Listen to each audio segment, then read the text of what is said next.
Good morning, everyone.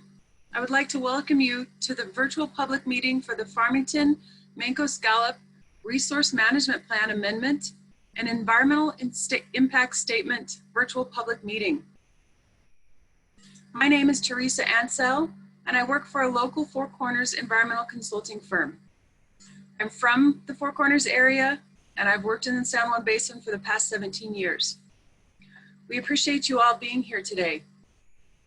While we're waiting for all of our attendees to join us, I'm going to go over just some logistical information about joining online and over the phone. Okay, you can join online using the Zoom app from your computer, phone, or tablet. You'll use the login information that was provided to you during registration. We also have a phone-in option should your computer, tablet, or phone not have capabilities to run the online Zoom application. And the phone number for that phone-in option is 1-346-248-7799. You'll enter the webinar ID, and that number is 929-7692-1340. We'll be repeating that again over the next few minutes so that those of you that are joining can have a moment to write that down again. Okay? If you registered online, you should have received a confirmation email provided to you with a phone-in option as well. If you registered using our operator phone number, you will only have the option to join by phone. To have the best chance at seeing and hearing the presentation, please download the Zoom app directly to your computer and not use your internet browser. If you haven't updated your Zoom to version 5 or greater, I suggest you do that now, since it'll be just a few more minutes before we get the presentation started.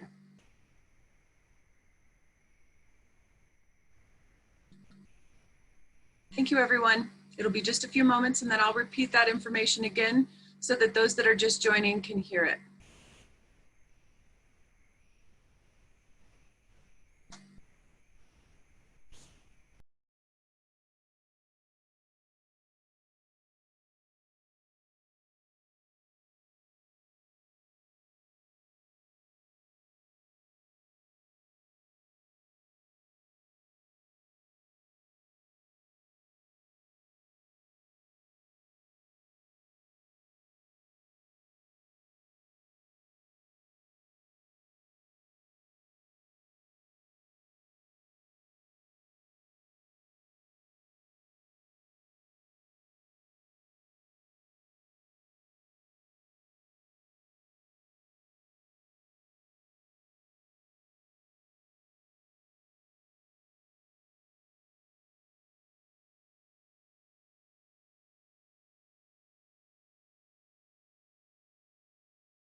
Good morning, everyone. Thanks again for joining. I'm going to review some information just so that those who have just joined can have an opportunity to hear it. I want to introduce myself. My name is Teresa Ansell, and I work for a local Four Corners consulting firm. We will give you just a moment to call in or to log in, and during that time, we highly recommend you downloading the Zoom app to your computer instead of using the web browser. Also, if you've called in, you won't be able to see the webinar. However, you should be able to hear. To have the best chance at seeing and hearing, please download the Zoom app directly on your computer, like I said, and make sure it's at version 5 or greater. We'll have a few more minutes before we start, so if you'd like to do that, please take the time now. If you've logged on and you're having any issues, you can join the meeting on the telephone by calling the following number and using the following ID. That number is 1-346-248-7799. Again, the phone number is 1-346-248-7799. And the webinar ID password that you'll enter on the phone is 929-7692-1340. Again, that password is 929-769-21340. We're going to have just a few more minutes to let all of our participants have the opportunity to join, and then we will go ahead with the presentation.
Good morning, everyone. We'd like to go ahead and start our presentation now. Thank you again for joining. I will be your moderator again later on in the meeting when we open to public comments. Right now, I would like to introduce Jill Aragon. She's with the BLM, and she will get us kicked off for our morning presentation. Thank you, Jill.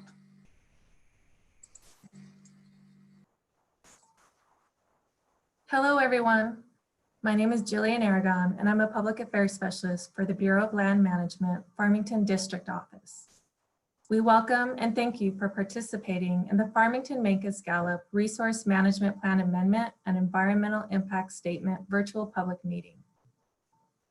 For this presentation, we will refer to this project as the RMPA, the Bureau of Land Management, BLM, and the Bureau of Indian Affairs, BIA, appreciate you joining us virtually as we navigate through these difficult times. Before we begin the presentation, we would like to take this opportunity to go over some housekeeping items to ensure that you are able to access the information we are providing today. Our audience today is joining us through a variety of different means. Some are listening and viewing this online, others joining by telephone, and some may be viewing this presentation after the live session has ended. During this presentation, all participants' audio will be muted with video streaming turned off. Once the presentation is complete, we will begin the comment portion of this session. Additional instructions will be given at that point. We want to inform you that this presentation is being recorded and will be made available on the project's e-planning website. Closed captioning is available for the presentation by clicking the CC button on the right-hand corner of your Zoom screen. Transcripts of these comments will be made available in the final RMPA EIS. If you are having some technical issues with your Zoom interface, you can let us know through the chat box by submitting a question in the QA feature. You can do so by clicking the QA icon at the bottom of your Zoom window. We will be able to assist you. We ask that more complex questions regarding the RMPA EIS be submitted as formal comments. If it would be easier to join by phone, please use this phone number, 346-248-7799 with a webinar ID 929-7692-1340. Additionally, this webinar presentation is being streamed on BLM New Mexico's Facebook page. Those viewing this from Facebook Live need to know that any comments submitted via Facebook Live are not considered official comments on the draft RMPA. At the end of this presentation, we will be providing information on how you can submit comments outside of this meeting.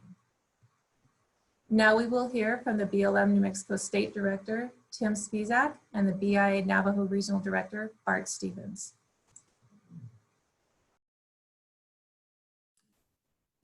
Good morning, and thank you for joining us today. My name is Tim Spizak, and I'm the State Director for the Bureau of Land Management, New Mexico. With me is Bart Stevens, the Director of the Bureau of Indian Affairs, Navajo Regional Office. The BIA has teamed up with BLM as a co-lead for this EIS process. Now, the BLM and BIA welcome you to the Farmington Mancos-Gallup Resource Management Plan Amendment virtual public meeting. We understand these conversations are often preferred to be done in person, but right now it is critical that we keep our part to the American public and BLM and BIA employees healthy and safe. It is also important, though, that we maintain a capable and functioning government to the greatest extent possible during the COVID-19 outbreak. To achieve this, BLM and BIA are using current technology where possible to move forward with important projects like this Farmington RMPA. Thanks to all of you who have joined us for this meeting online or by phone today. We appreciate your interest and input. I will now turn it over to Director Stevens, who has also prepared some remarks for this presentation. Thank you, Mr. Spizak. Good morning, this is Bart Stevens. I am the Director for the Bureau of Indian Affairs at the Navajo Regional Office based in Gallup. I want to also welcome you all and thank you for joining us today for these meetings that are very important to all of us. We've all had to adapt and cope with this pandemic. Our commitment to ensuring the health and safety of the public is paramount. And we are also dedicated to fulfilling Section 106 of the National Historic Preservation Act and our government-to-government consultation responsibilities. We will continue to be available to consult with tribes throughout the EIS process. We look forward to our continued work together on this important project and guiding through the process. Also during this time, there are many out there that have been giving selflessly to get the rest of the community and the world at large the things that we need to move forward through this pandemic. We know that social distancing is also prominent in preventing the spread of the COVID virus. And for that, we want to thank everybody that's going the extra mile and doing those services for us, including our heroic medical professionals. So it's because of this that I believe in moments of crisis, we look out for one another to guide us through one of the darkest times and heal us through the long recovery that is yet to come. These individuals are risking their lives and fighting on the front lines to protect us all and provide us the necessary equipment and essential needs of the community. And for this, we want to say thank you. So at this time, I would like for you all to join me in a moment of silence to not only acknowledge, but to honor these individuals and other community members that are experiencing the same hardships during these difficult times. So what we're going to do is we're going to switch off the audio for a moment of silence. And thank you.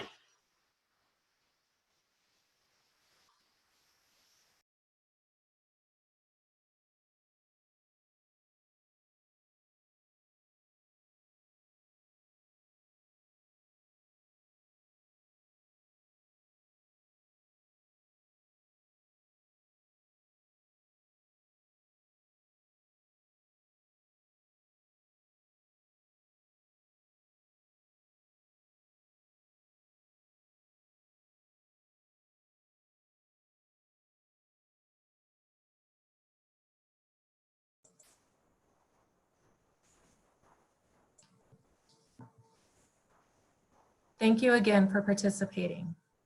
We will now review the agenda for the meeting. We will begin with a presentation and then we will accept comments from the public.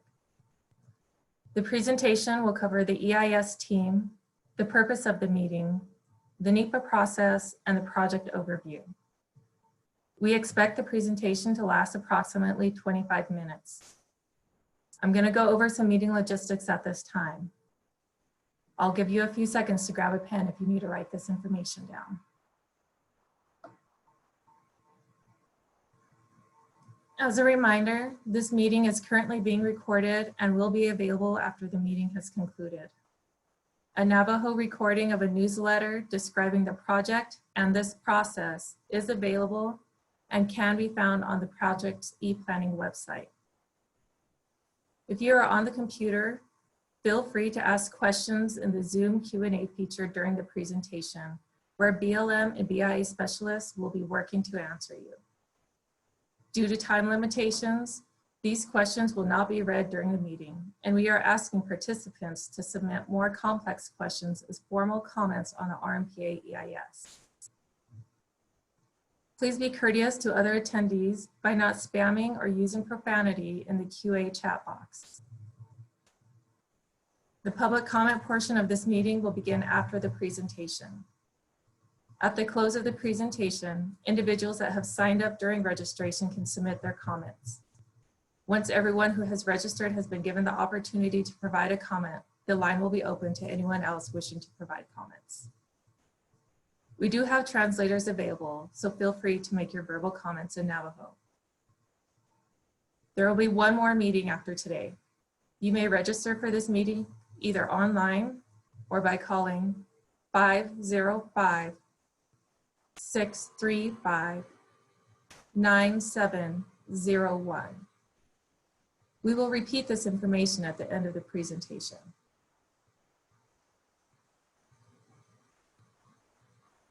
We are here today to help orient you in reviewing the document and provide you an opportunity to submit your verbal comments. The BLM and BIA have placed additional meeting materials on the project's e-planning website for your review. Beyond these meetings, comments will also be accepted through e-planning or by mailing them to the BLM Farmington Field Office or to the BIA Navajo Regional Office. Now on to the presentation that will be facilitated by the BLM Farmington District Manager, Al Elser.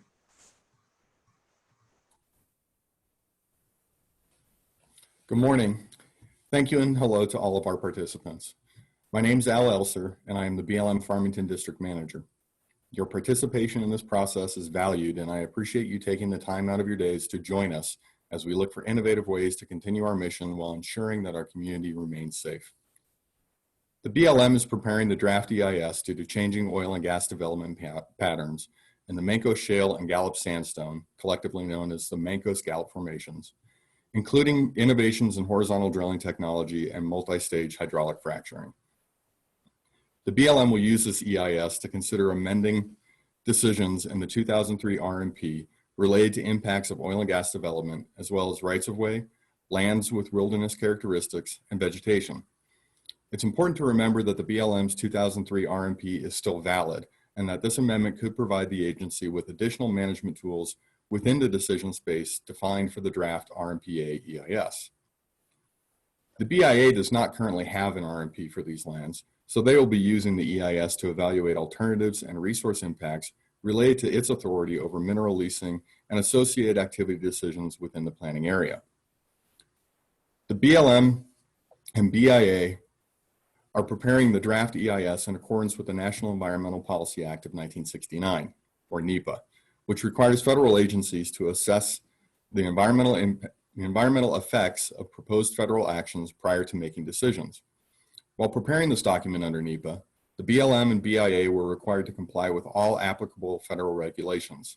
Examples include the Endangered Species Act, the National Historic Preservation Act, and the Clean Water Act. Our project managers for this project are Sarah Scott from the BLM and Robert Begay from the BIA. We also have a team of resource specialists from both agencies, collectively known as the Interdisciplinary Team. This team assisted in the development of the draft environmental impact statement and are joining us today to help provide clarifications to the draft EIS. They will be doing so through the Zoom Q&A function noted previously. The draft EIS was developed based on input from agency staff, cooperating agencies, and the comments we received during our public scoping process. There are 23 cooperating agencies in total, including federal, state, and local governments, tribes and pueblos, and Navajo Nation chapter houses. This slide provides an overview of the NEPA process. The first step of the EIS process is to publish a notice of intent in the Federal Register. For this EIS, the BLM initially published a notice of intent in 2014. After the publication of the notice of intent, BLM conducted public and internal scoping to identify issues, provide resource and other information, and develop planning criteria to guide the preparation of the draft EIS document. In 2016, after the BIA joined as co-lead, another notice of intent was published in the Federal Register, followed by an additional round of public scoping. After the completion of that scoping, the agencies began preparing the draft EIS. Scoping input from the public and ongoing work with cooperating agencies, resource specialists, and other stakeholders helped the BLM and BIA to develop a range of alternatives and establish a framework for our analysis. The Notice of Availability for the draft EIS was published in the Federal Register on February 28th. This began the 90-day public review and comment period and is the step we are currently on for the NEPA process. The agencies will be accepting comments on this document through May 28th. After the 90-day public review period, the BLM and BIA will review the comments that were submitted and begin to incorporate them into the final EIS document as appropriate. Once the final EIS document development is complete, we will publish a notice of availability announcing the final EIS, which will begin the 30-day public protest period.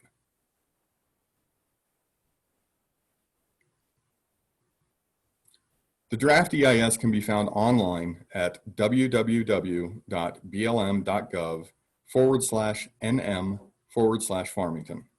Hard copies have been distributed throughout Northwest New Mexico. Please contact us and we will direct you to the nearest location. There are 4 volumes to the draft EIS. Volume 1 contains the draft itself. It introduces the project and explains the purpose and need. It also describes the alternatives, the affected environment, and the consequences of each alternative. The executive summary in this document will give you a brief overview of the purpose of the project and what to expect to find within the document. Tables 2-2 and 2-3 offer a look at specific range of alternatives for which resource management updates are being considered. Volume 2 includes a series of appendices with a variety of supporting information, including maps and figures. And volumes 3 and 4 are supplemental reports that describe in more detail the affected environment and the environmental consequences of each alternative. The map you are seeing now is of the state of New Mexico.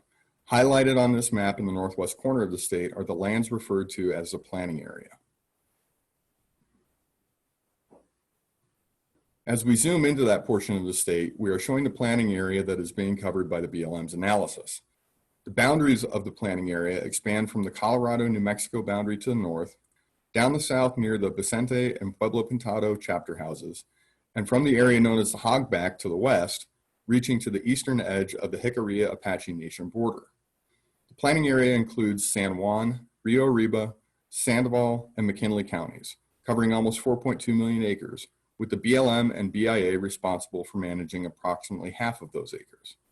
However, the decision area, or those lands affected by this RMPA, is much more focused and does not include all lands within the planning area.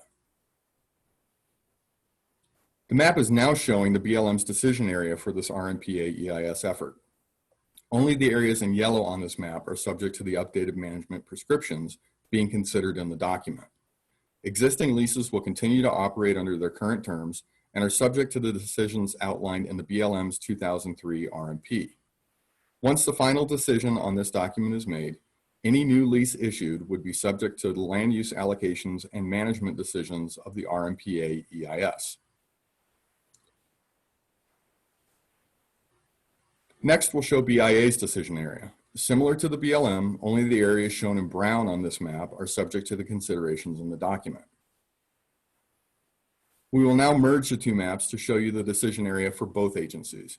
As you can see, the agencies are working together to manage a complex, overlapping landscape. The alternatives that the BLM and BIA developed offer a range of possible management approaches for the decision area. We have each identified 5 alternatives, including 8 BLM sub-alternatives that would apply specifically to fluid mineral leasing management around the boundary of Chaco Culture National Historic Park. The draft EIS presents the varying degrees to which resources could be impacted under each alternative. This will be dependent on the theme of the alternative, nature of the resource, location of the resource, and the proposed action, and other factors. While each agency developed its own range of alternatives, the general themes from each were similar across agencies. The no action alternative consists of continuing current management outlined in the 2003 RMP. Alternative A emphasizes natural ecosystems. Alternative B places an emphasis on Chacoan and cultural landscapes. Alternative C emphasizes land health and traditional and cultural lifeways. And alternative D places an emphasis on maximizing resource production while minimizing impacts to the surrounding areas.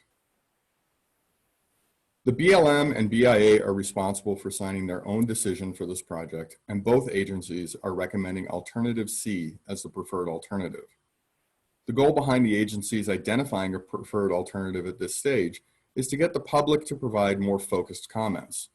It is important to understand that even though the agencies have both indicated a preferred alternative, they are not obligated nor required to select alternative C for their final decisions. They may select another alternative, or the final decision may include components of each alternative, provided the impacts of the management tools are consistent. In accordance with NEPA, the next step in this process will be to review the comments we received during this public review period and prepare the final EIS. A notice of availability will be published when the EIS is ready for public review. This will begin the 30-day public protest period for the plan. Upon completion of the protest resolutions, the agencies will prepare and sign the records of decision for the approved RMPA. The BLM and BIA will each sign their own records of decision for this process. Once signed, the updated management tools would become available for use by the agencies. Our goal is to sign these records of decision in early 2021. This wraps up the presentation phase of this meeting, and we will now be shifting into the public comment portion. I'm going to transition back to Jill so she can provide you with further instructions. Thank you. As Al stated, we will now begin the public comment portion of this session.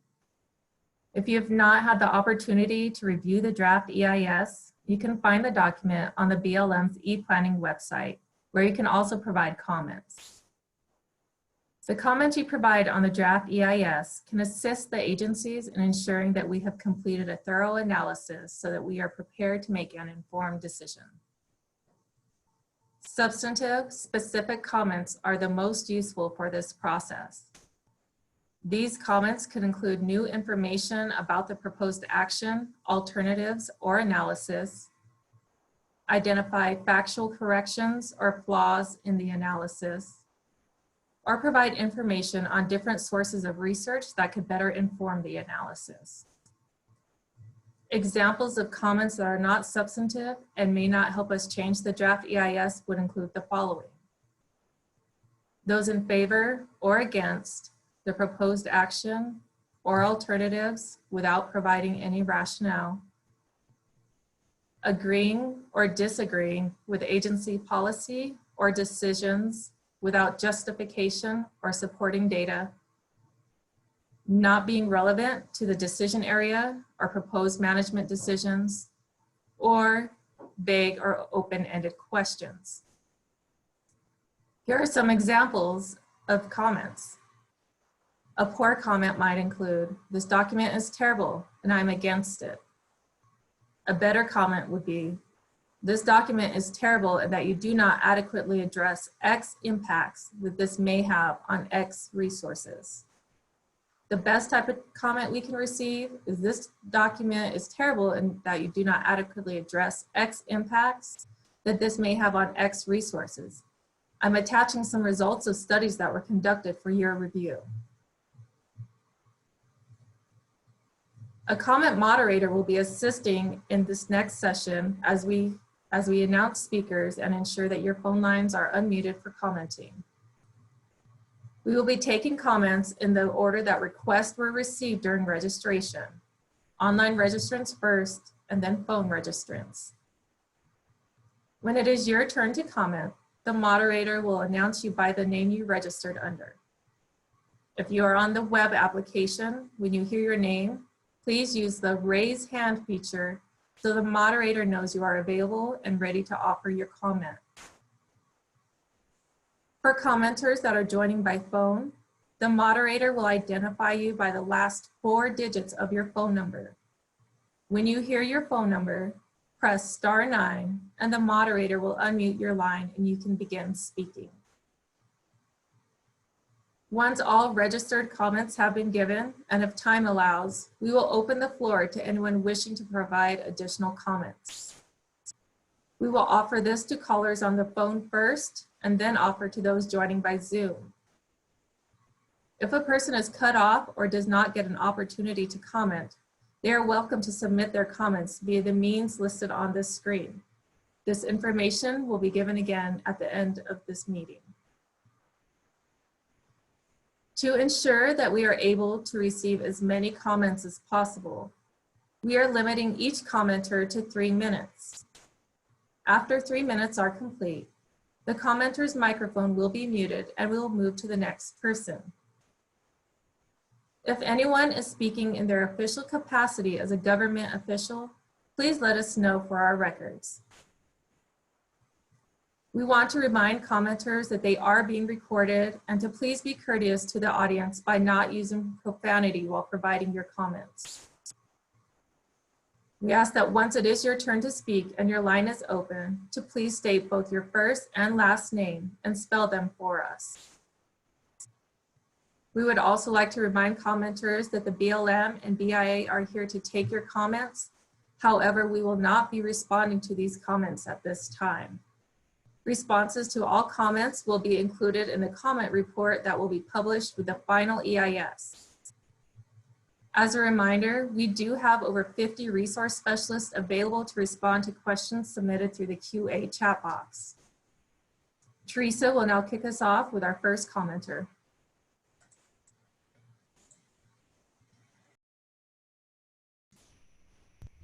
Thank you, Jill. Okay, I'm going to go ahead and call off the next 3 speakers so that you all know where you are in the queue.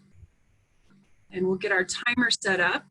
So as Jill said, you'll have 3 minutes to provide your comment. Right now we have 11 folks signed up for commenting, and we will go through them in the order that they were received. At that point, we will open the lines. Once we've gone through everyone, we'll open the lines to those on the phone that would like to provide a comment. So we're going to start by announcing the first 3. So we have Jeremy Nichols, Rebecca Sobel, and Jolene Catrone. So if you could all raise your hand, what that means is if you're on the phone, you hit *9. And if you're on the Zoom application, you go to the participants tab, click on it, and there'll be a raise hand icon. So once you have your hands raised, we can see that you're in the queue and we will call on you. Again, Jeremy Nichols is first, Rebecca Sobel, and Jolene Catrone. Okay, I showed Jeremy Nichols on the phone. Jeremy, you should have the ability to talk now. Jeremy, are you there? Yes, good morning, Teresa. Good morning, everybody. Good morning, Jeremy. Thank you for the opportunity to comment. I would offer that I would cede my #1 speaking position to any elected official or tribal representative who is on right now. I don't know if I can do that, Teresa, or if you can ask if there are any elected officials or tribal representatives who wish to comment. Thank you, Jeremy. If you are a tribal representative that wishes to comment ahead of Jeremy, please raise your hand. You'll have to state your tribal position and your official designation within the Pueblo or tribe that you're representing. I show Marilyn Guida raising her hand. Are you, can you state who you're with, please? Can you hear me?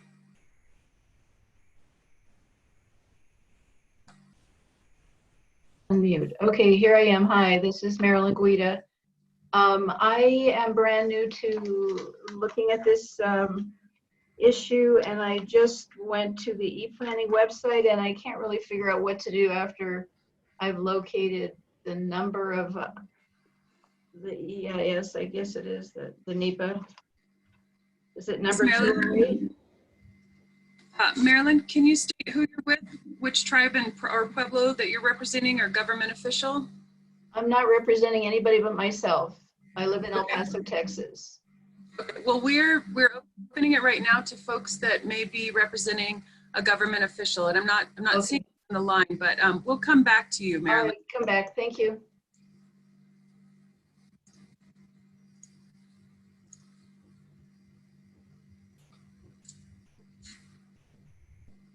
Okay, Jeremy, I do not see that we have anybody on the line that hasn't already signed up and that's willing to take your position. Did you want to go ahead and provide your comment?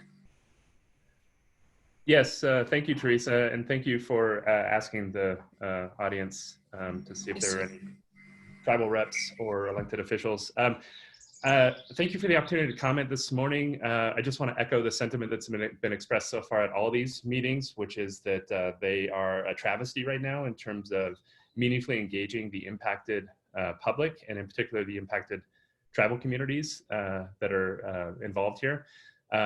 We've heard from a lot of tribal representatives that they're struggling to respond to the COVID-19 health crisis. But the BLM is plowing ahead with this new resource management plan amendment that would drastically alter the way the greater Chaco region is managed and open the door for thousands of new oil and gas wells. The BLM has been asked by, pretty much everybody to pause this process and extend the public comment period, and the agency has yet to respond, which is very discouraging and downright shameful at this moment in time, given that the COVID-19 crisis is very real, given that people are distracted with protecting their health and the health of their communities, and given that there's no need to be barreling ahead with this process. It's unclear where the urgency around this process is coming from. And given the fact that there is urgency around responding to the COVID-19 health crisis and in respecting tribal requests to pause this process, it just seems like the sensible and reasonable thing to do to put the brakes on this for now. We're very concerned that this resource management plan amendment, it does not adequately address the overall impacts of Mancos-Gallup oil and gas development. We're very concerned that it doesn't address the cumulative impacts, particularly cumulative impacts in neighboring field offices like the Rio Puerco field office, which is also experiencing a surge in oil and gas extraction tied to fracking of the Mancos Shale. This environmental impact statement is deficient in so many ways. We'll obviously be providing some more detailed comments, but it's discouraging that the Bureau of Land Management has not taken an objective look at alternatives like no new oil and gas leasing and alternatives that actually discourage future oil and gas extraction within the Farmington field office. We hope the Bureau of Land Management sees the light and takes a different approach to this resource management plan amendment. We also hope that the Bureau of Land Management starts to acknowledge and respect the tribal communities that are 30 impacted seconds. here and that have spoken out to you during these past few hearings. I think it's so telling that overwhelmingly the Bureau of Land Management has faced nothing but criticism around how this public process has unfolded and around this resource management plan amendment. If the Bureau of Land Management is serious about serving the public and respecting tribal rights and respecting communities and health, then it will take a very different approach. So we hope the agency does that. Thank you. Thank you very much for your comment, Jeremy. Next on deck, we have Rebecca Sobel, Jolene Catrone, and Jessie Dubell. Okay, I see a couple of those. Rebecca, if you want to make a comment, can you please raise your hand? There we are. Okay, Rebecca. Great, can you hear me? I can hear you great, thank you. You can go ahead and state your name and spell it, please. Thank you, good morning. My name is Rebecca Sobel, R-E-B-E-C-C-A-S-O-B-E-L.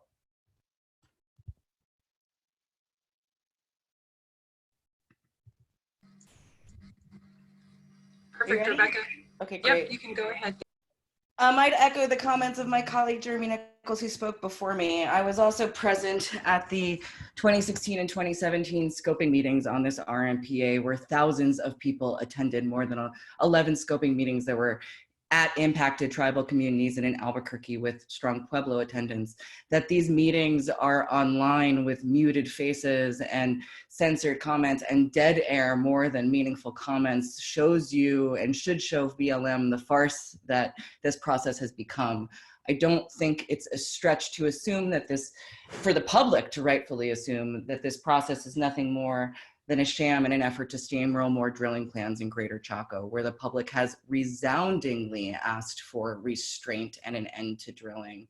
There hasn't been a single comment that I've heard in any of the meetings that I've attended that has affirmed this process, and I hope that shows BLM that it needs to go back to the drawing board. In an era where oil and gas is potentially revenue negative for the state of New Mexico and leaves a legacy of environmental disaster, there is no justifiable reason that would justify propagating this plan and more drilling on this landscape.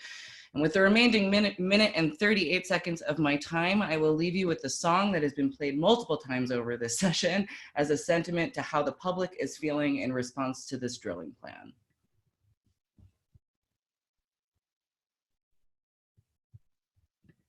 Give me 1 second.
Thank you for your comment, Rebecca. I'll now list off our next three commenters so that you'll have the ability to raise your hand. We have Jolene Catrone. Jolene, I can see your hand. Jesse Dublail, Shane Oliver, and I'll go ahead and one more, Jamie Midden. So we'll start with Jolene. Jolene, you should be able to unmute your microphone. Yes, good morning. Can you hear me? I can hear you wonderfully. Thank you, Jolene. You could state your name and spell it for us, and then you can begin your comment. Certainly. My name is Jolene Catron, and it's spelled Jolene. Last name Catron. And I'll keep my comments short. I am an enrolled member of the Navajo Nation. I'm also a citizen of the United States and a veteran of the United States Marine Corps. I am highly concerned about the accessibility of this public document, being that our libraries are closed.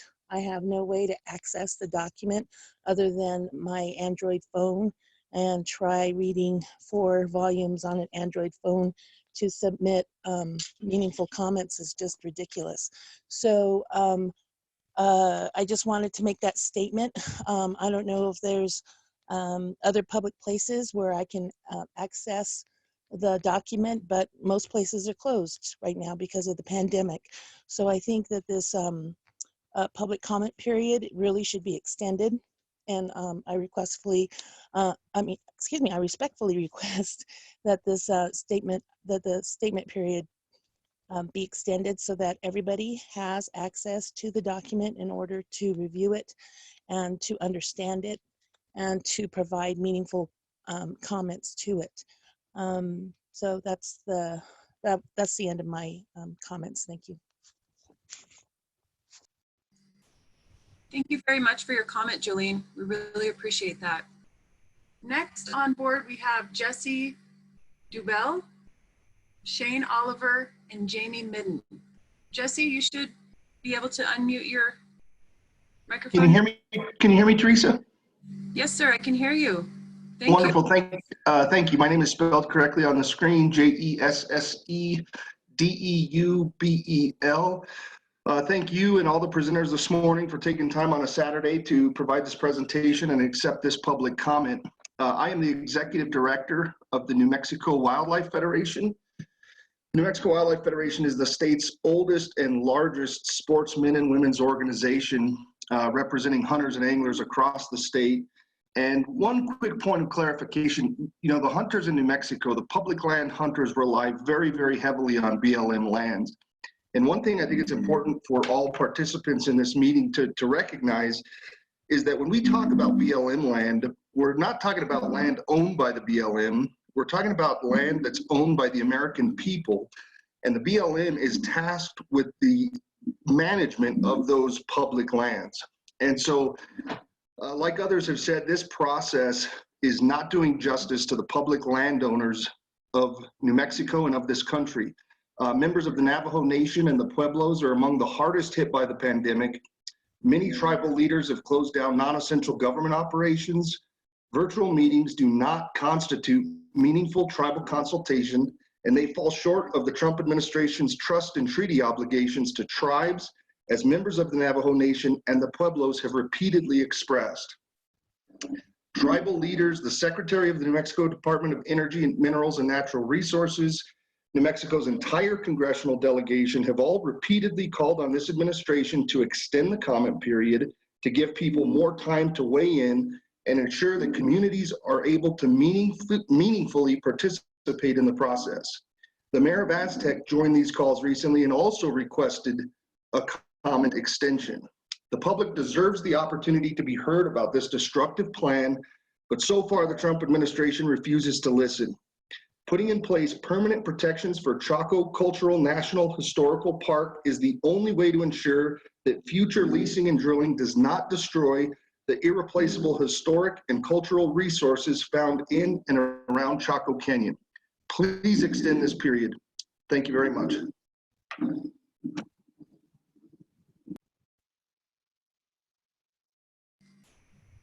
Thank you very much for your comment, Jesse.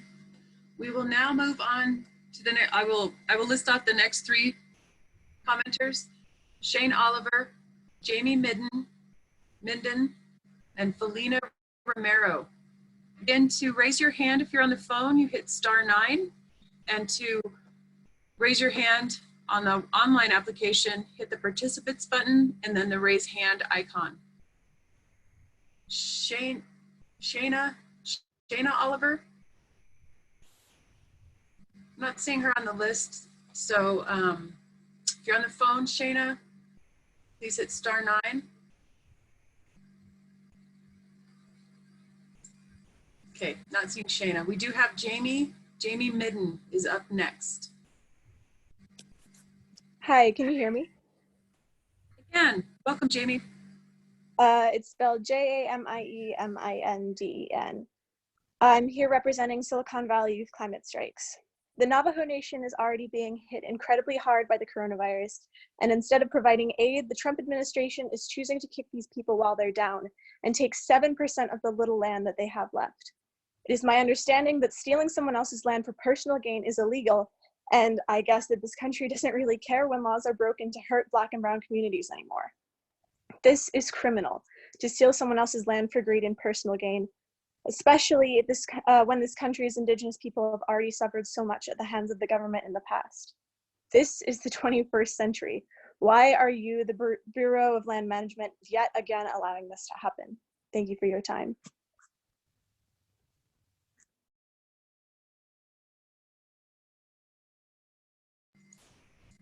Thank you very much for your comment, Jamie.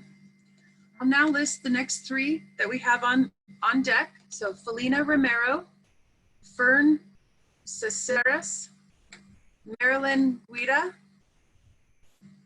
So Felina, if you're available, you can raise your hand. There we are. Looks like we have you, Felina.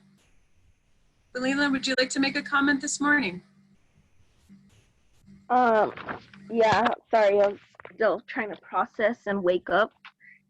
This is a lot of information to be cramming in and saying.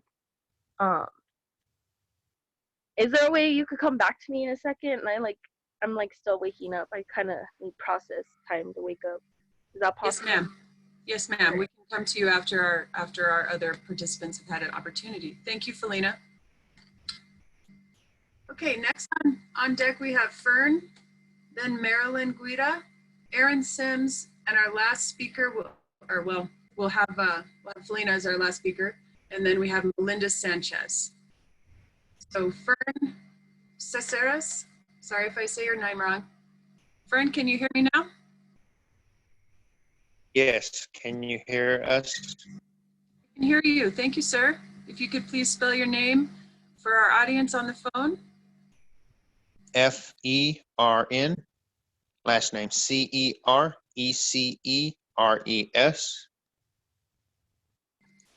And before I address the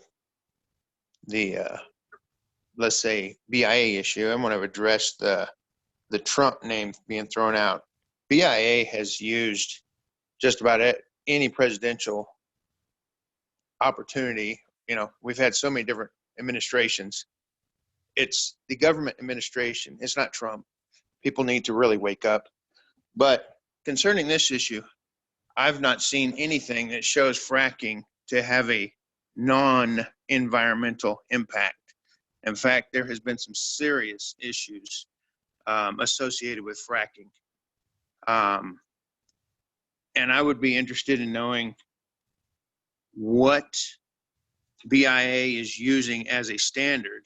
If it's the lobbyist standard where these companies have come in and just taken what they want and then go, BIA failed us on the Navajo Nation.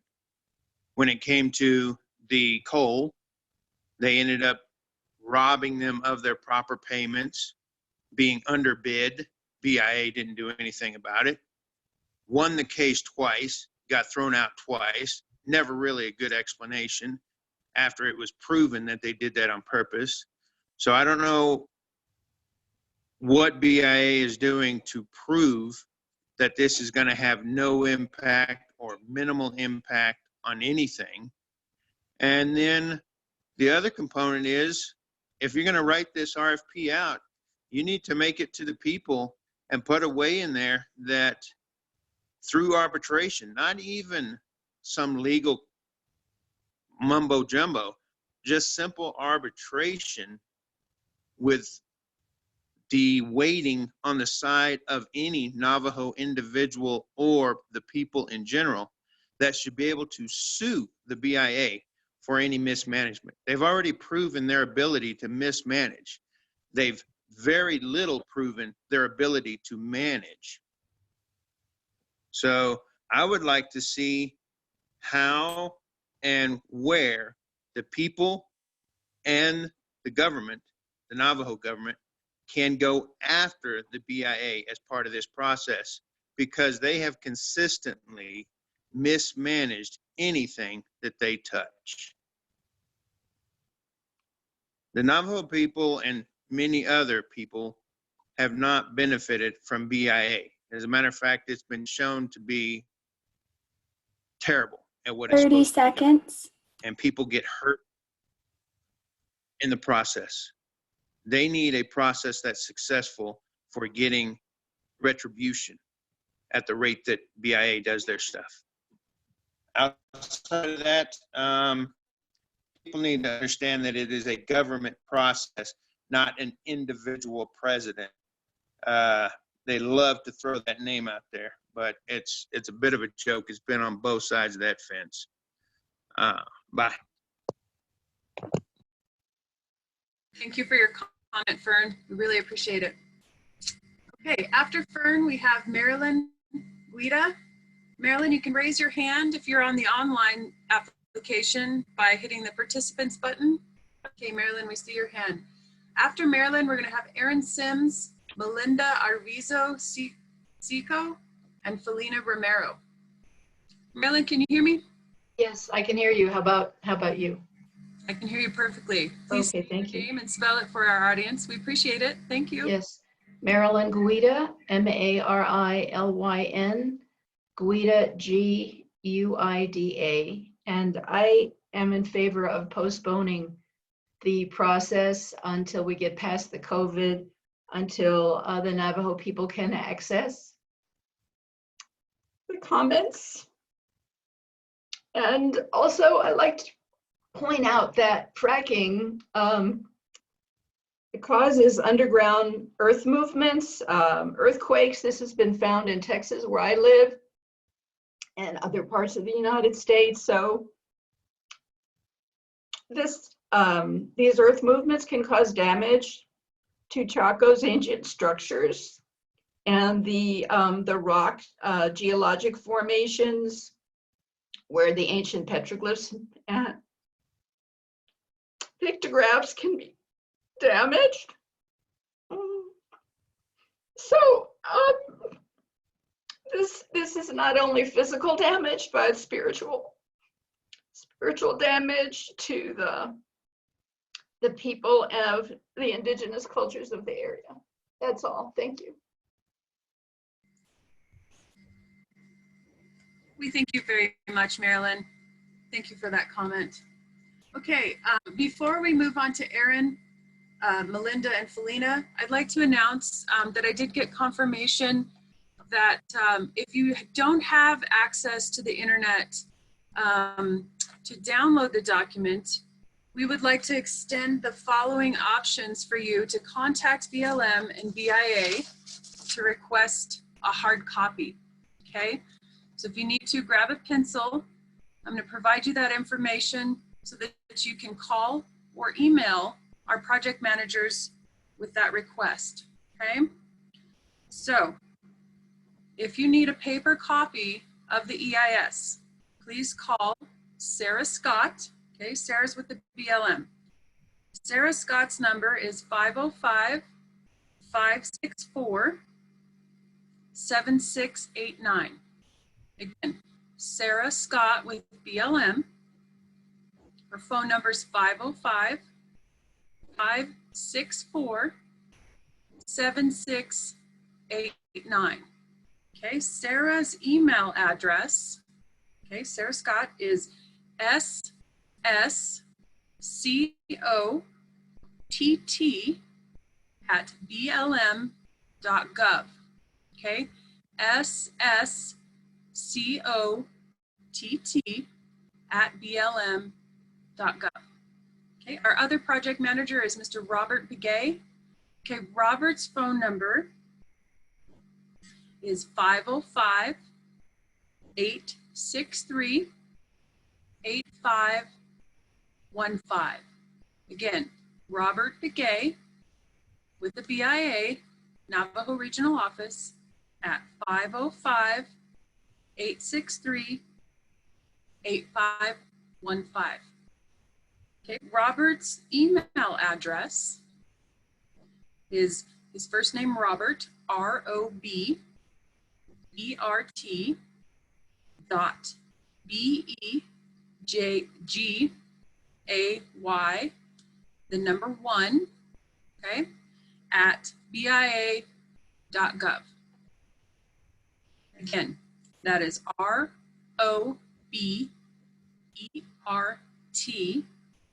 dot BEGAY1 at BIA.gov. Okay, thank you for that time. I apologize. Okay, Aaron, you are next up. If you would like, you should be able to go ahead and try your audio. Good morning, can you hear me? Good morning, Aaron. I can hear you. Okay. Aaron Sims, AARON SIMS. Good morning, everyone. I serve as legal counsel for the Pueblo of Acoma I've been authorized by Governor Brian Vio to deliver these comments. Governor Vio is unable to attend these virtual meetings because he's focused on overseeing the urgent health and safety needs of the Pueblo.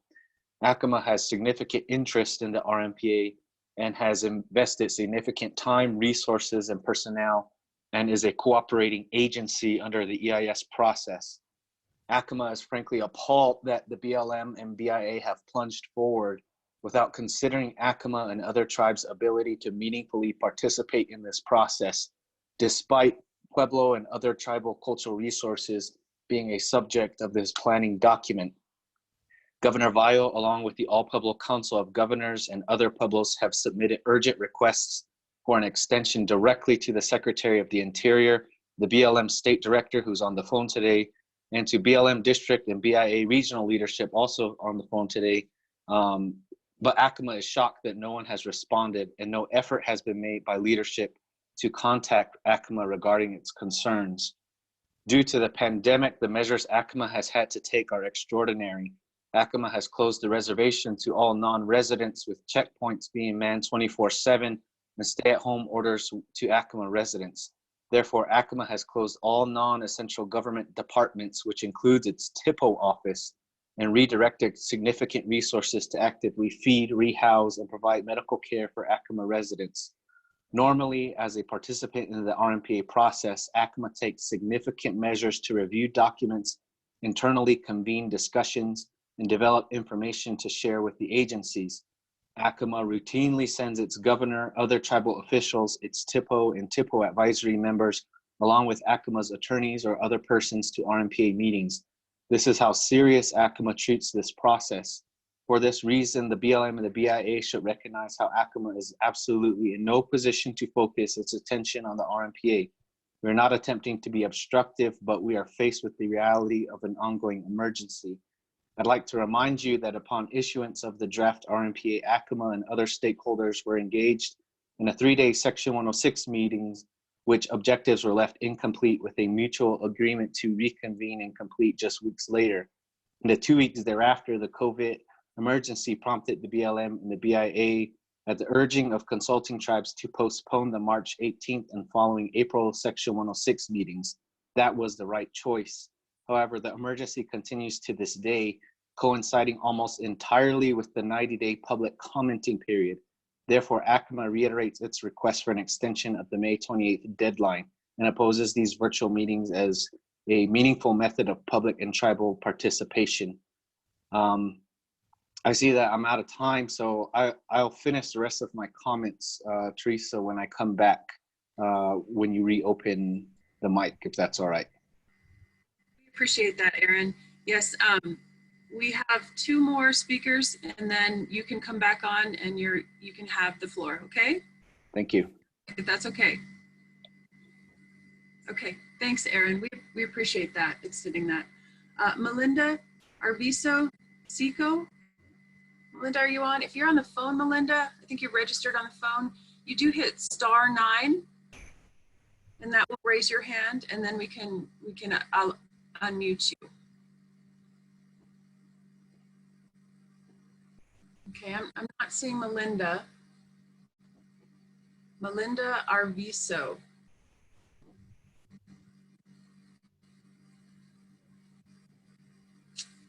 Okay, we will move on. Felina Romero, if you're on and you are available to speak now, we can take your comment. If you still would like a little bit more time, Mr. Sims would like to continue his, so you can raise your hand, Felina, by *9, or the participants code with the raised hand function. I see Felina has raised her hand, so we will open the mic to her. Felina, can you hear me?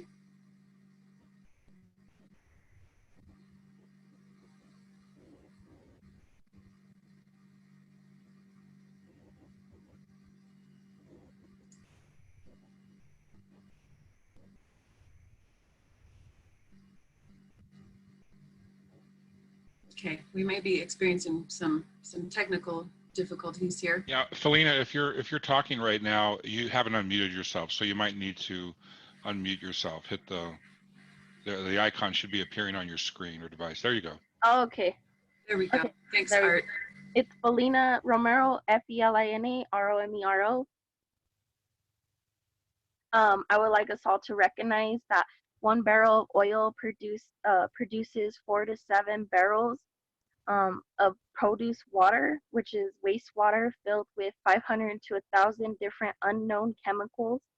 In 2018, 248 million barrels of water was used. That equals out to 10 billion gallons of produce water. And this data came from the New Mexico Environmental Department. I actually got this sheet from the New Mexico Environmental Department as well, and it says what is in produce water. Although there isn't currently a comprehensive understanding of every chemical or pollutant that could be found in produce water, we do know that produce water can contain a mixture of chemicals that are used in wells, ones that are naturally occurring in the groundwater, and some that are created due to the breakdowns or reactions of added and natural chemicals. In detail, produce water can contain heavy metals like arsenic and lead, carcinogenics, radioactive elements like radium-226, and a toxic chemical additives that aren't completely used up like benzene. We learned a lot about the chemicals used in fracking, and therefore that might be presented in produce water. Therefore, the Frack Focus website, where operators in New Mexico have reported to use 500 chemicals since 2013. I'm going to skip a little ahead, and it says nationally lecture reviews of peer reviews papers have identified that over 1,000 compounds are used in produce water. So after you guys extract the oil from the ground, we're left with this waste, this produce water, which is actually poisonous water that is left for us to store, for us to get rid of. And I would once again, like us all to recognize that this is very toxic materials that could poison and disrupt the whole water cycle itself. And we do not need to put this type of compounds in our water whatsoever. And we need to extend the comment period and even extend it even further so it could be in person. 30 seconds. Show up. And that's it for me. And please stop doing them in the morning. It's very sad and too sad to confront in the morning. Thank you, Felina. We appreciate your comment. Okay, we would like to now welcome back Aaron. And Aaron, we would like to just provide you the opportunity to speak. We won't start the timer since we know that you are here representing the Pueblo of Acoma. So we'd like to have you be able to openly to provide your comments. So Aaron, can you confirm your audio for me, please? Yes, can you hear me? I can hear you wonderfully. Thank you, Aaron. Thank you, Teresa. I'll reiterate a little bit of what I said before my time ran out. Just to remind the agencies that upon the issuance of the draft RMPA at the end of February, Acoma, as well as other stakeholders and consulting tribes were engaged in a 3-day Section 106 meeting. So we lost daytime during that time. And those Section 106 meetings, if you recall, those objectives that we were intending to complete that during that time were actually left incomplete. And it was with mutual agreement to reconvene and complete those objectives just 2 weeks later. So the stakeholders like Acoma and other Pueblos lost additional time in reviewing the draft RMPA because we were attempting to complete those objectives from those Section 106 meetings. But as you know, in the 2 weeks thereafter, the COVID emergency prompted the BLM and the BIA at the urging of consulting tribes to postpone that March 18th and following April Section 106 meetings. If you recall, we attempted to have that March 18th meeting, but we all got on the line and mutually agreed that that meeting could not go forward and those objectives were postponed, perhaps indefinitely at that time. And that was the correct choice. And that was I think, taken in large part because of additional guidance that the Advisory Council on Historic Preservation had issued regarding the participation of tribes and the problems they would have participating during this ongoing emergency. I think ACMA would reiterate that guidance should be well taken by the agency and should be actually adopted in this EIS process, because this EIS process and this draft RMPA is heavily dependent upon the analysis in the Section 106 process that is thus far incomplete. So, I think that advisement should be well taken. But again, the COVID emergency continues to this day and is at large and is the entire focus of the public right now. And this emergency has therefore coincided almost entirely with this 90-day public commenting period. So ACMA reiterates its request for an extension of the May 28th deadline and opposes these virtual meetings as a meaningful method of public and tribal participation. ACMA also requests tribal consultation on the draft RMPA EIS at a time when tribal, state, and federal public health directives indicate it's safe to meet in person.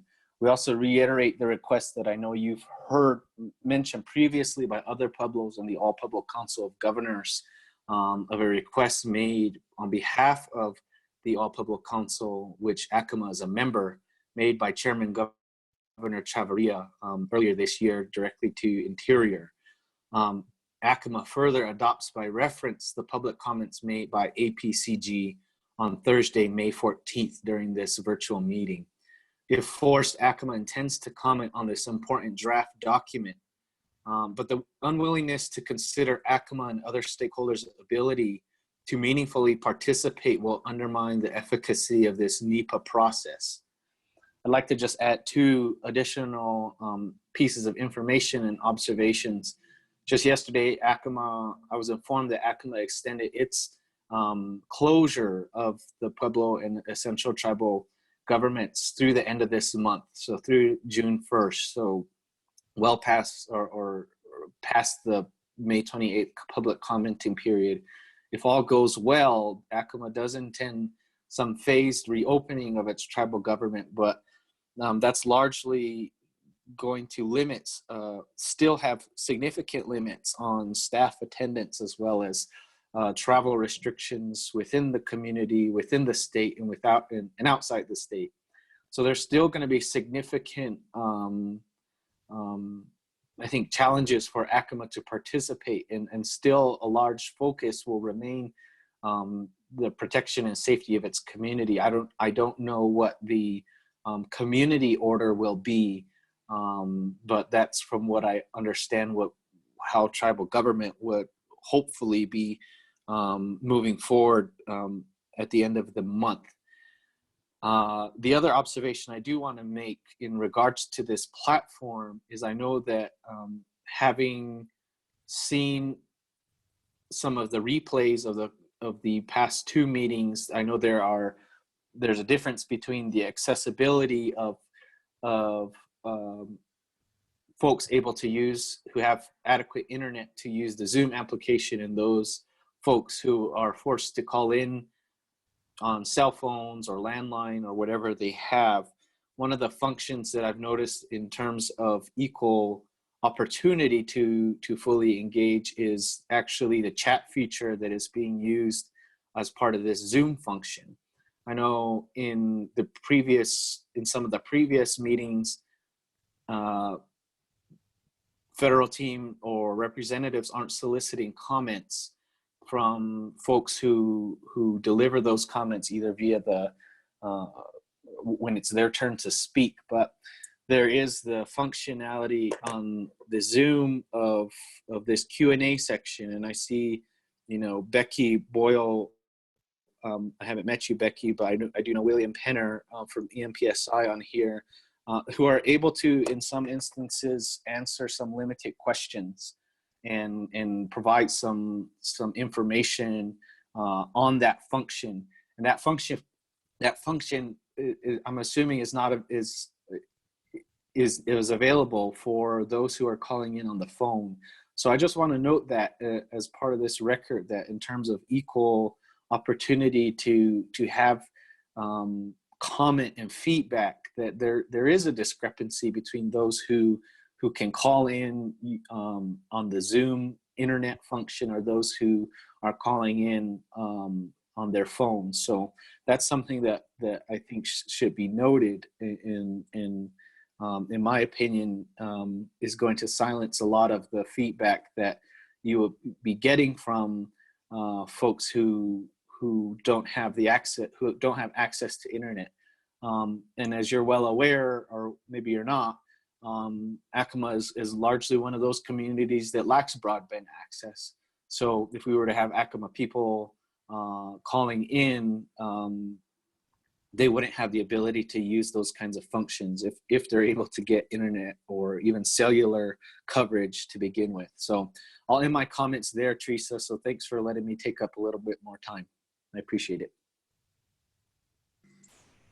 Really appreciate your comments and all of your feedback, Aaron. Thank you so much for joining us. At this time, that concludes our portion where we have listed commenters, but we will hold the line open, and we would like to extend the courtesy to all of our participants at this point. If you would like to make a verbal public comment, you can use the raise hand feature. If you're on your cell phone or on the telephone, press *9. That *9 will allow you to show up with your hand raised on our platform.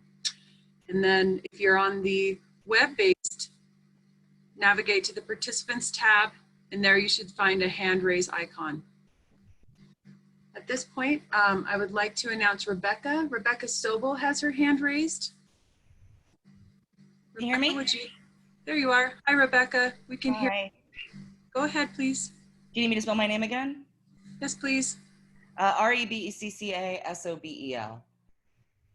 And I just wanted to thank you for allowing government and tribal elected and tribal officials to speak without time limits. That's very important. I wanted to make note, I think we've heard overwhelmingly about how tribal and New Mexico families are literally dealing with life or death emergency circumstances as a result of the corona epidemic. Well, and this process has also been called out for its insensitivity to those real life or death circumstances. In addition to this process being woefully inadequate and insensitive to the needs of the public right now during coronavirus, the Bureau of Land Management Farmington Field Office is still moving forward approving new fracking wells in the Greater Chaco area by tiering to a 2003 outdated resource management plan, which this amendment proposes to supplement, but still doesn't analyze the difference between the cumulative impacts between horizontal multi-stage drilling and traditional vertical wells.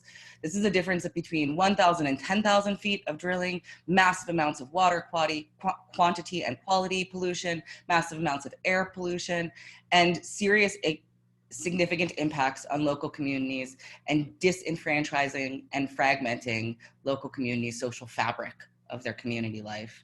Right now, the Bureau of Land Management is asking Navajo community members to show up at on-site inspections where well sites are being proposed in open disregard to shelter-in-place stay-at-home orders. It's beyond disrespectful and frankly unimaginable that the Bureau could be moving forward with activities that directly jeopardize and exacerbate people's health problems in the middle of a respiratory pandemic.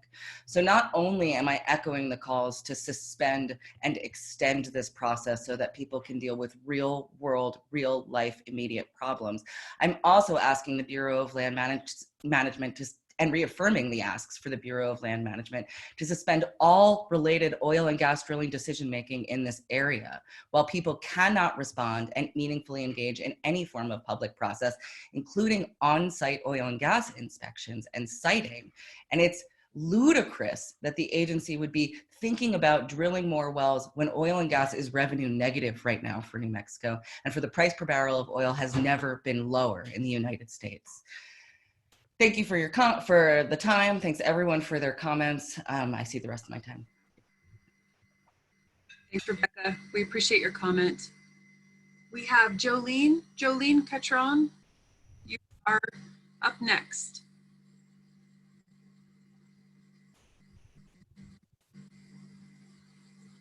Jolene, you may have to unmute on your end, on your computer.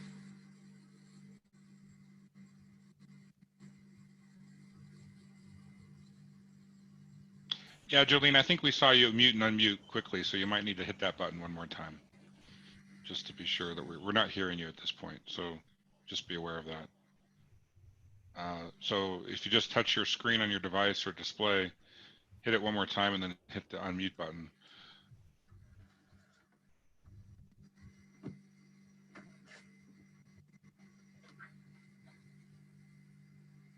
Maybe what we could do is we could give her the virtual microphone again, and that might prompt her to be able to unmute. We're not able to unmute her directly. She has to unmute the button herself once we give her the microphone.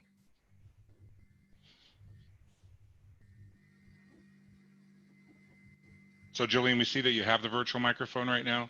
You just have to hit the button on your iPhone device display, or click on the unmute button on your computer if you're using that.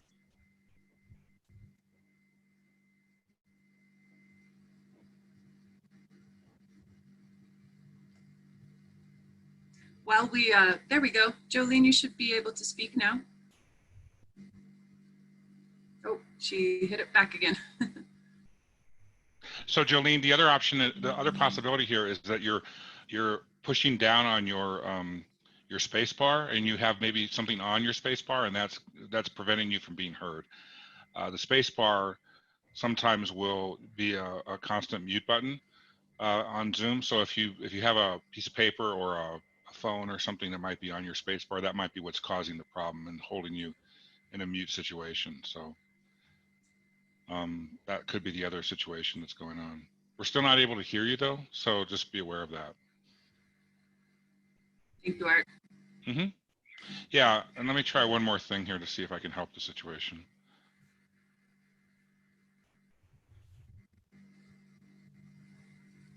It looks like she had, oh. Yeah. So did you see it come and go again? So there, I think there is a space bar or something that's being depressed that's not allowing her to be heard. There must be something going on, possibly with her device. Yeah, we see you raising your hand, Jolene, but there is a microphone icon that you have to touch in order to be heard. Sorry There you about go. that. Yeah, there yeah. you go. Good. Okay, Okay. so we'll let you go now. Okay. I just wanted to ask real quick if you could please provide that information again on how to access or how to request a document by mail, please. Absolutely, Jolene. Yes, let me pull that up 1 second.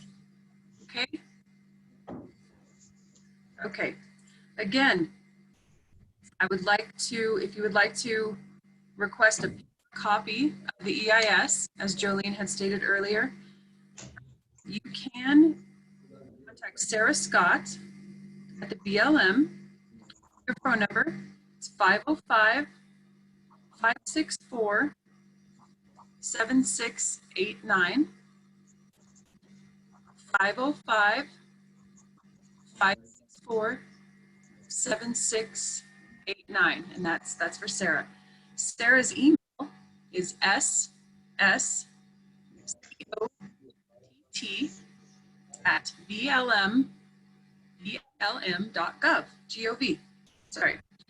Again, that's sscott@blm.gov. And Mr. Robert Begay, Robert's with the BIA Navajo Regional Office, and Robert's phone number is 505-63-8515. Again, Robert Begay, 505-63-8515. And Robert's email is robert.begay1@BIA Again, ROBERT dot BEGAY number 1 at BIA.gov.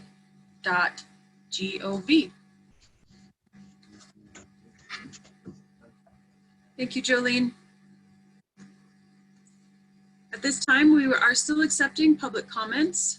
So if anyone would like, please raise your hand on your device, *9 on the phone, and the participants tab and raise hand function on your online.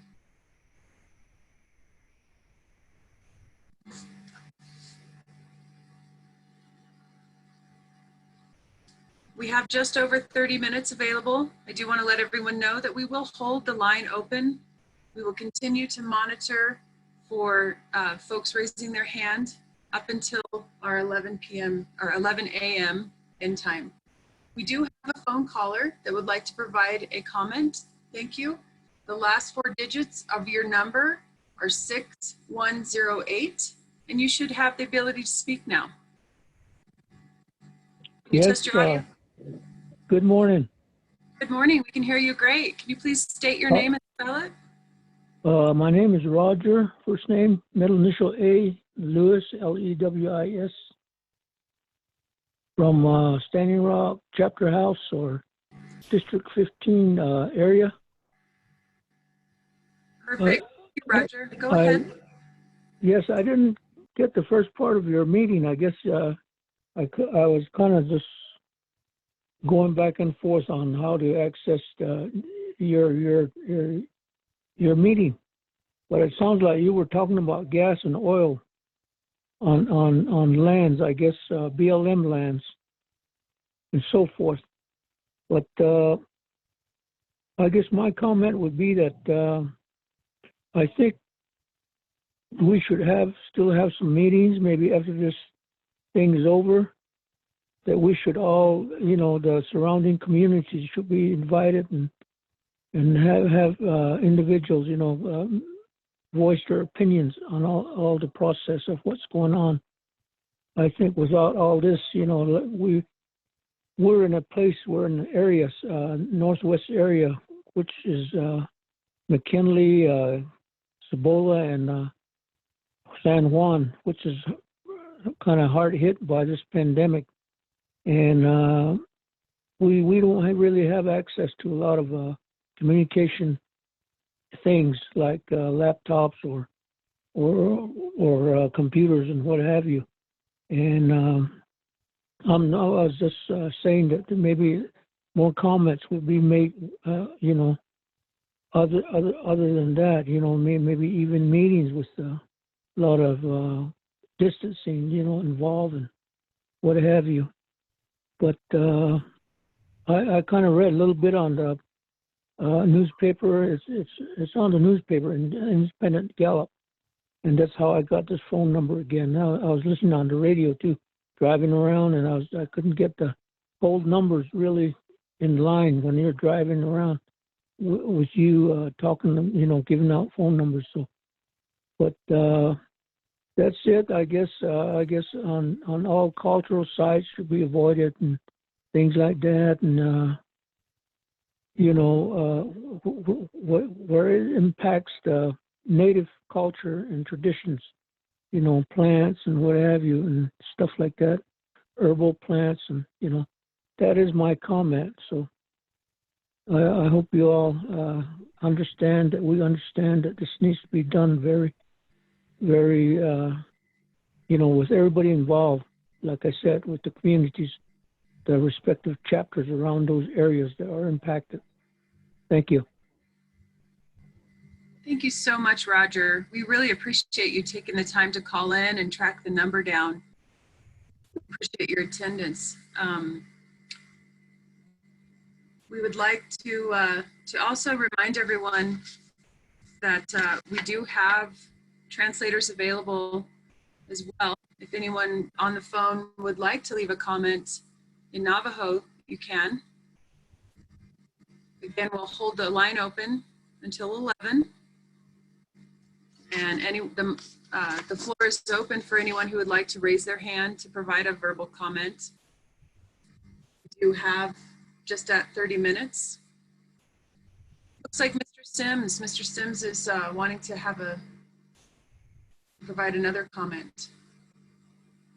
Yeah, thank you. Thank you. Again, this is Aaron Sims. I think one of the other things that I'm while I'm sitting here kind of plugging around the e-planning website and looking at this Zoom feature, I noticed that on e-planning, the recording is only up to May 14th. The May 14th meeting, I think, has been posted on your e-planning website. I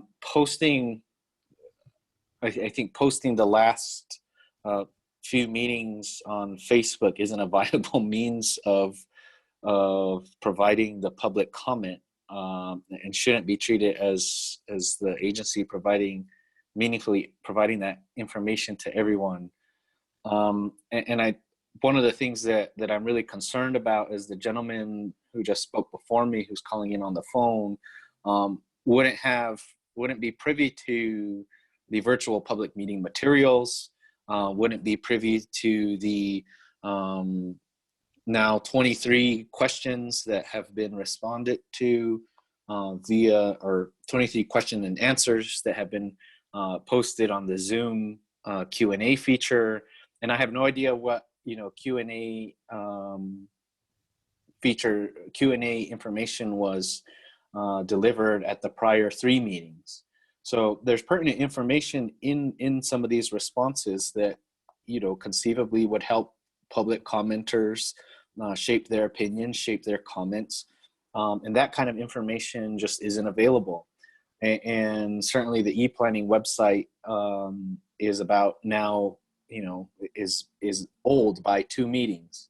So, coming in today, if folks had wanted to be caught up on what was previously said to help them form their opinions, that information isn't available and shouldn't be, and just because of its posting on Facebook, a private website, shouldn't be an excuse for, I think, justifying from the federal side that adequate information was disseminated prior.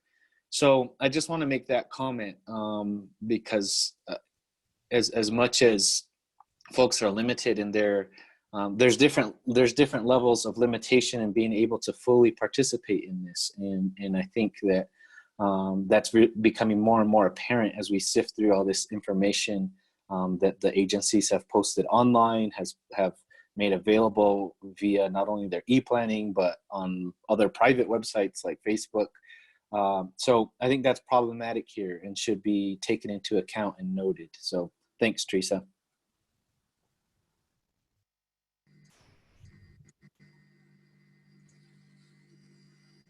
Thank you for that feedback, Aaron, and your comment. We really appreciate it. I'd just like everyone to know that we are still taking public comments. If you're on the phone, you can press *9. That will raise your hand. If you're on the phone, you can go to the Participants tab, click on it, and you will see the raise hand icon. We have just under 30 minutes available for anyone. Like I said earlier, we're going to keep the line open, and we really appreciate everyone's comments. We highly value your input. It's like Fern. Fern is available for another public comment. Thank you, Fern. You should be able to speak. Yes, question. When you're dealing with the tribal lands, the ownership has spread throughout the family, and many of the family doesn't truly understand how that works, and you end up getting only one person's opinion. In fact, after doing a study in another city here on the reservation, we're well aware that allottees associated with this town were not, let's say, signed off on, yet BIA and the Navajo Nation moved forward with creating this entity. And I'm leaving the name out because I don't want that town, but people who are aware of the reservation may be able to know who it is. But they created their own little township. And the best way to describe it is you let somebody come onto the land and turn around and how would I best put this? You say, go ahead and build your store. But then that owner of the land later decides, well, I want the land back. And you never had proper signatures so they can get the land back. What is the BIA doing to ensure they're getting, or have they already obtained the rights to where they're wanting to, unfortunately, frack? And I don't want to get into the frack because I think there's been enough comments on that. It is not a safe process, but somebody's pushing this. And that's just what I want to bring up is ownership and actual comments from people who are there, or compensation needs a lot of research. There are many entities that have failed to properly document who has the land. Thank you, Fern. We really appreciate your comment. I would like to remind everyone that we do have another meeting scheduled, and that meeting will be Monday, May 18th at 9 a.m. You can sign up again on the BLM's website. We'll go over that information here in a little bit as well. The recordings will be posted. I apologize that they're not up there yet. They will be posted today by 1 p.m. We'll have all of the previous recordings and this one as well up there today. At this time, we will still be accepting comments. So please use your raise hand feature by hitting *9 or the raise a hand icon on your computer.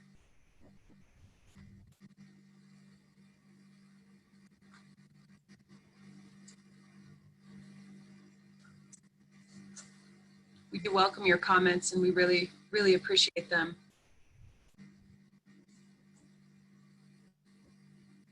I don't see anyone at this time, so I'm going to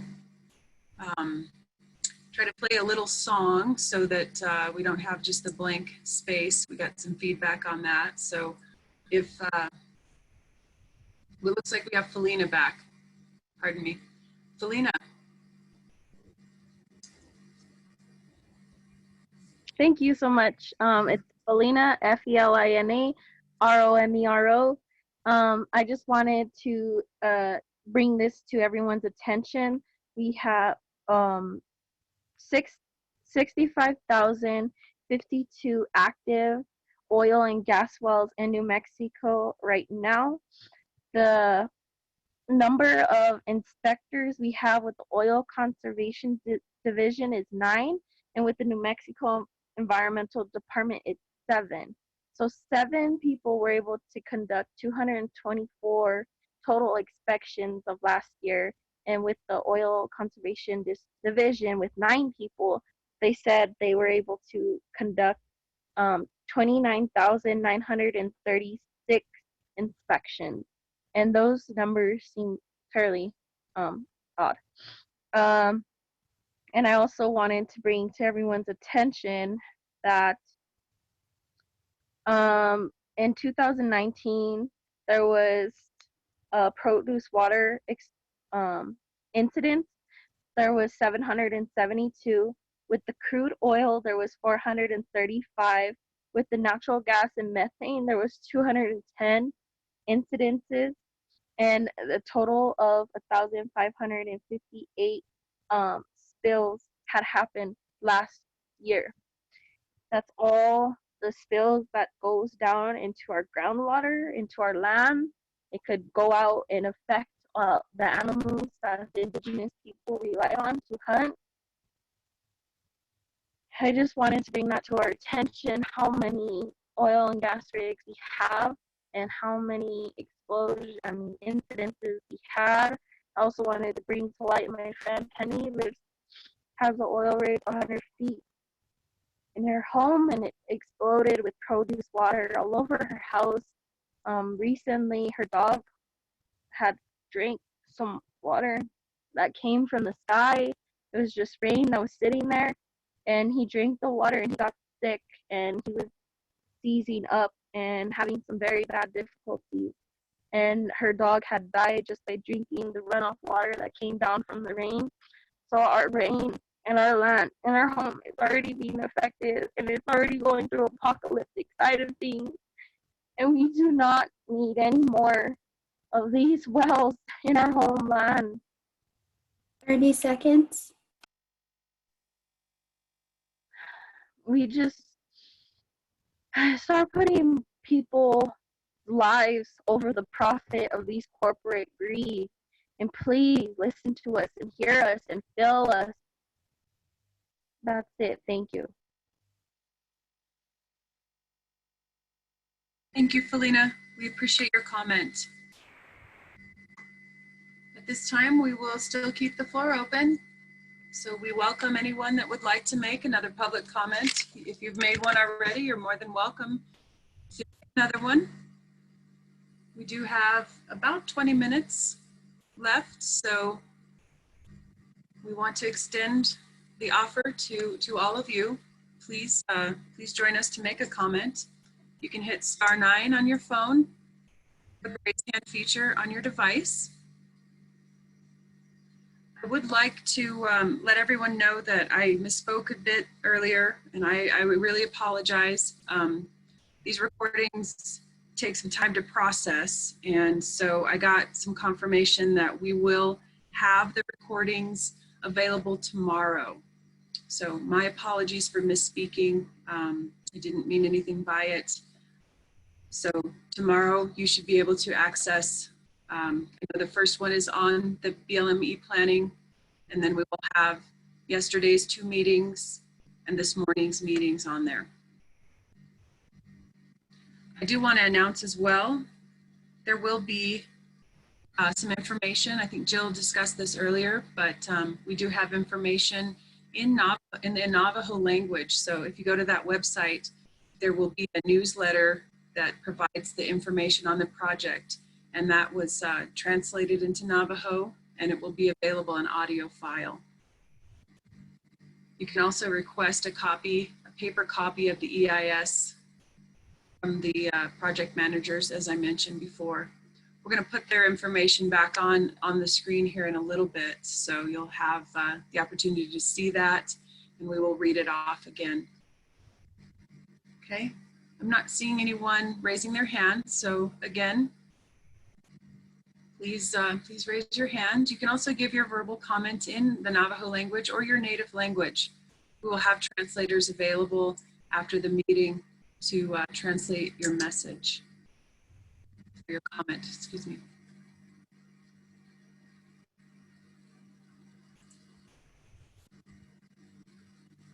Thank you, everyone. I'm going to turn my phone on, or my microphone and my video off while we wait to see if anyone else would like to provide a comment. I will get back on here in 5 minutes if we haven't heard from anyone, and I will repeat the methods that you can provide a comment by, and how you can raise your hand during this live virtual public meeting. Thank you, everyone. Like I was saying before, we do have some music that was recommended we start playing so that there's not just dead air, just silence here on the phone. So we are going to try to play that music.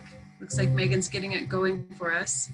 You can mute the music using your app if you don't like it, or there should be a way to control the volume, but we put it very low and are just going to see how that works versus the silence, and since we did receive that feedback. So thank you, everyone, and if I don't see a hand raise, I will come back on in 5 minutes and just explain it again, *9 or the raise hand feature. Thank you.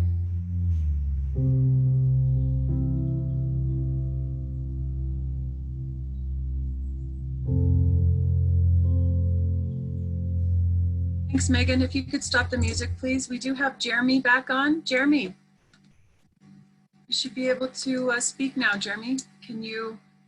Yeah, hi there, Teresa. Again, this is Jeremy Nichols. I'm the Climate and Energy Program Director for Wild Earth Guardians. And, you know, I just want to comment again that I wish the BLM would actually engage the participants at this meeting like any other public meeting. And it's really disappointing that the Bureau of Land Management is letting these meetings turn into dead air. And I appreciate that the music or the choice to play music as opposed to silence, but I think it just speaks volumes to the fact that the Bureau of Land Management is not adequately engaging the public here. And I really wish that the BLM officials who are apparently listening, at least that's what we're being told, but we have no confirmation of that, I wish they'd have the courage to actually show their faces and actually talk to us and actually engage the public. I think it's very disappointing that our public agency, an agency that's charged with protecting and managing public lands and public resources, refuses to hold itself accountable to the public, refuses to actually engage in a dialogue with people who are concerned and who have questions and comments around how public lands and resources should be managed under this Resource Management Plan amendment. Just want to get that on the record again. Yeah, I hope it changes. Doesn't seem like it will. The Bureau of Land Management, for some reason, seems dead set on making this a one-sided public participation opportunity and not actually engaging in dialogue. I think it's incredibly unfortunate. I wish the agency would show some humanity here, and not just in terms of engaging the public, but actually acknowledging the fact that communities that are impacted here are they're suffering. They're managing a lot right now in terms of the coronavirus pandemic, and the Bureau of Land Management in New Mexico just seems completely incapable of acknowledging the human dimension to this issue and to the impacts of their actions. It's borderline callous from our perspective, and I think the agency should be ashamed of itself. The fact that the agency hasn't even responded to the request for an extension of the public comment period, it's unfathomable. I mean, you guys have received requests from New Mexico's congressional delegation, state officials, tribal officials, the public, concerned organizations, and there's been zero response. It's just unclear, like, what is going on in this agency, and is there an actual human 30 seconds. An actual human being on the other side of this? It's not clear. It's not clear. And I wish the agency would actually show its face and confirm to us that there are actually humans on the other side of this, listening and taking our concerns into consideration. Thank you for the opportunity to comment again. We thank you for your comment, Jeremy. We appreciate it. I'll give it a couple minutes here to see if anyone has a comment for the Resource Management Plan Amendment, Environmental Impact Statement. It's the Farmington Mancos-Gallup Resource Management Plan Amendment, Environmental Impact Statement, our virtual meeting for this. So I would like to, again, welcome you to provide a verbal comment. We really appreciate these verbal comments. Everything is very important in this process. So again, *9 unmutes your phone, or there's a raise hand feature under the Participants tab.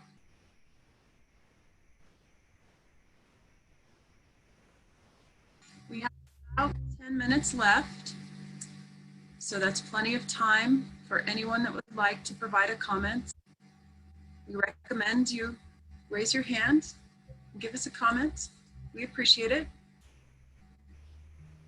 At this time, I will stop my video and mute and monitor for more comments or for more hands being raised to provide a comment. Thank you.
Megan, if you could stop the music now. We do have a phone participant that would like to provide a comment.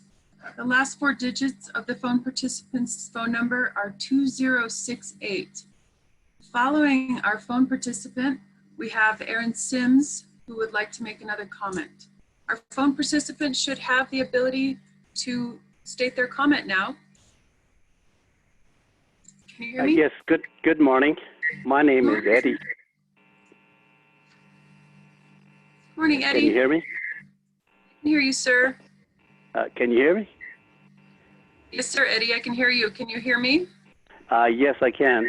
My name is Eddie Begay, E-D-D-I-E, B-E-G-A-Y-E.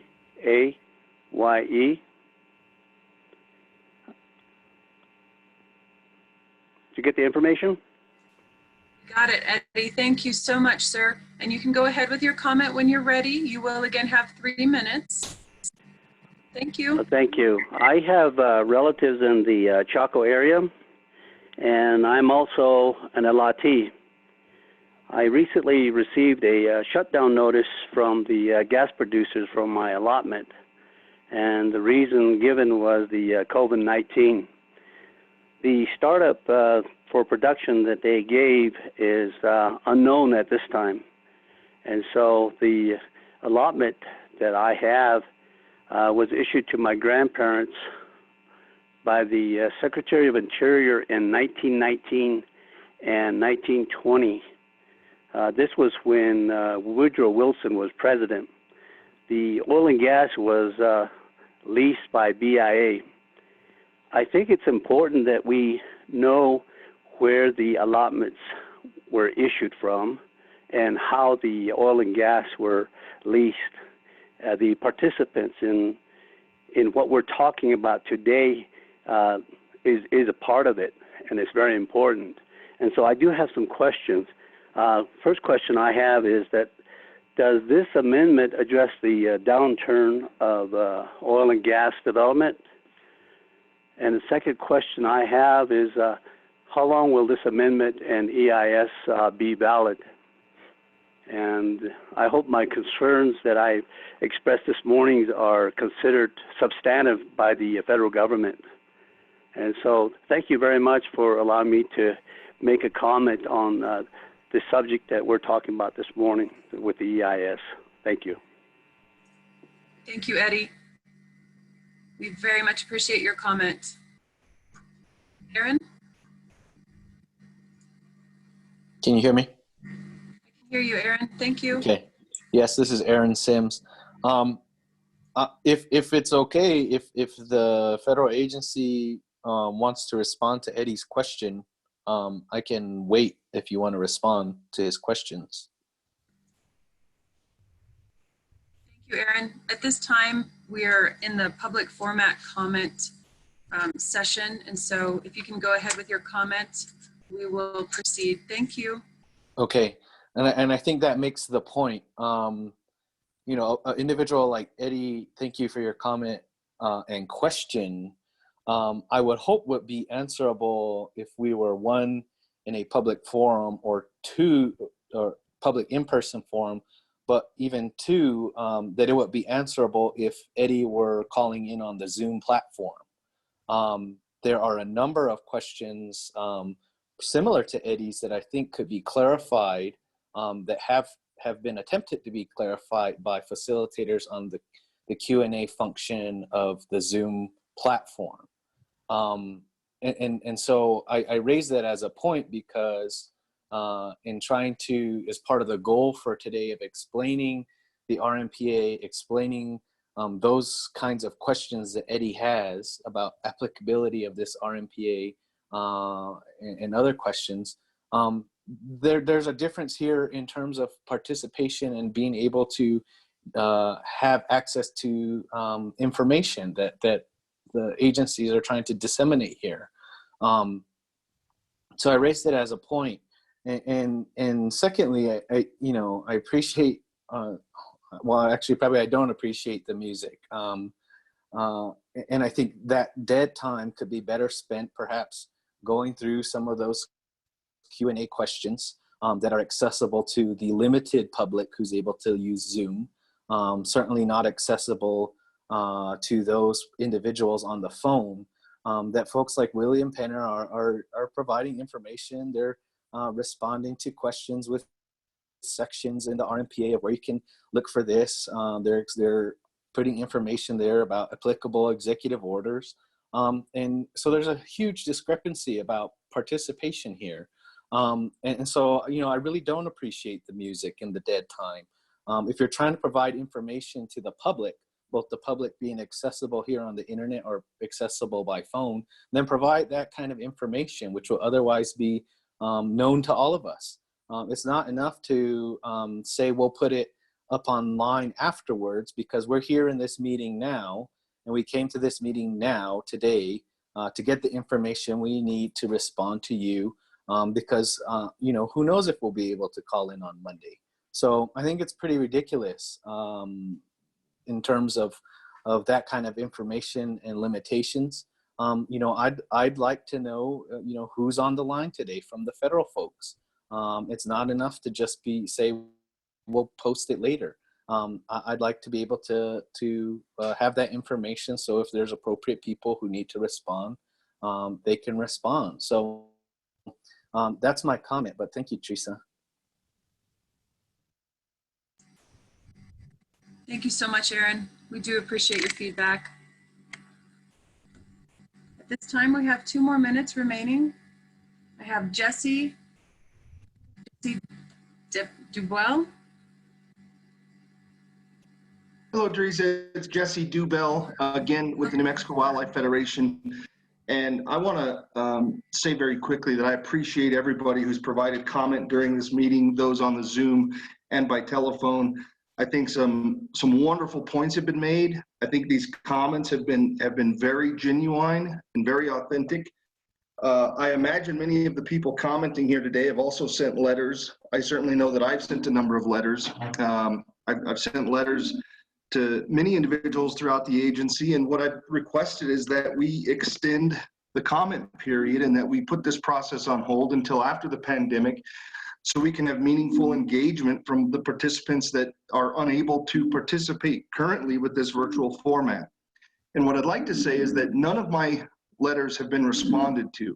And I think it's important that people recognize that when the agency doesn't respond, that in itself is a response. And I want the public and I want the agency to really understand what the agency is telling us when they choose not to respond to our requests and our questions. Thank you very much.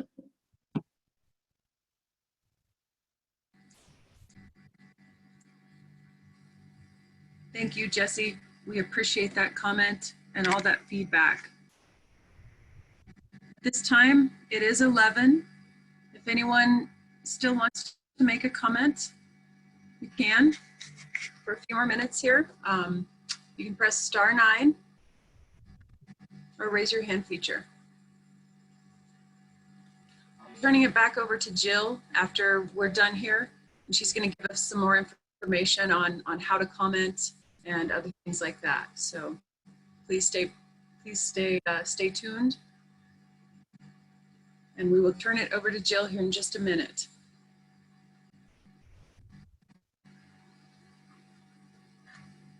I don't see anyone raising their hand. Again, please raise your hand if you want to provide a comment. We have just a few more minutes here. I want to take the opportunity to thank everyone. I really appreciate everyone's comments, feedback, and I hope you all have a great rest of your day. I'm going to sign off, and when Jill is ready, she will begin. Thank you, everyone. Stay safe.